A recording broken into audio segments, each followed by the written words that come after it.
এই মুহূর্তের সবচেয়ে বড় খবর, আত্মসমর্পণকারী জঙ্গি সংগঠনের জেআরসি ও জেএসি আগামী 24শে জুন থেকে আসাম আগরতলা ৮ নম্বর জাতীয় সড়ক এবং রেলপথ অনির্দিষ্টকালের জন্য অবরোধ ও ধর্মঘটের ডাক দিয়েছেন। পুনর্বাসন ও প্যাকেজ সহ বিভিন্ন দাবি বাস্তবায়নের দাবিতে এই কর্মসূচির ঘোষণা করা হয়েছে। সংগঠনের দাবি, দীর্ঘদিন ধরে সরকারের কাছে আবেদন জানানো হলেও কোনো ইতিবাচক সাড়া মেলেনি, তাই এই ধর্মঘটের ডাক দেওয়া হয়েছে। ডিউরো রিপোর্ট, খোয়াই টাইমস বাংলা।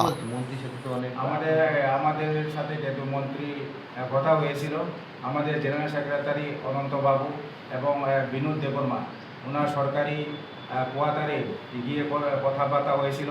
এই উল্লেখিত আমাদের 9 দফা দাবি সম্পর্কে আমরা তাদেরকে অবহিত করেছি।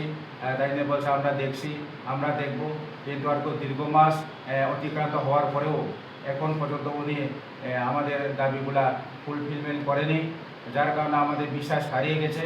এখন আমাদের একটি মাত্র বিশ্বাস, ত্রিপুরা যে আমাদের মাননীয় মুখ্যমন্ত্রী ওনার হস্তক্ষেপে আমাদের এই 9 দফা দাবি ফুলফিলমেন্ট করার জন্য আমরা আমাদের দুইটি সংগঠন, বিশেষ করে জয়েন্ট অ্যাকশন রিহ্যাবিলিটেশন কমিটি জেএআরসি এবং জয়েন্ট অ্যাকশন কমিটি জেএসিসি 398 এবং পুশ 90 এর পক্ষ থেকে আমাদের রাজ্যের মাননীয় মুখ্যমন্ত্রীকে আমরা আবেদন করি।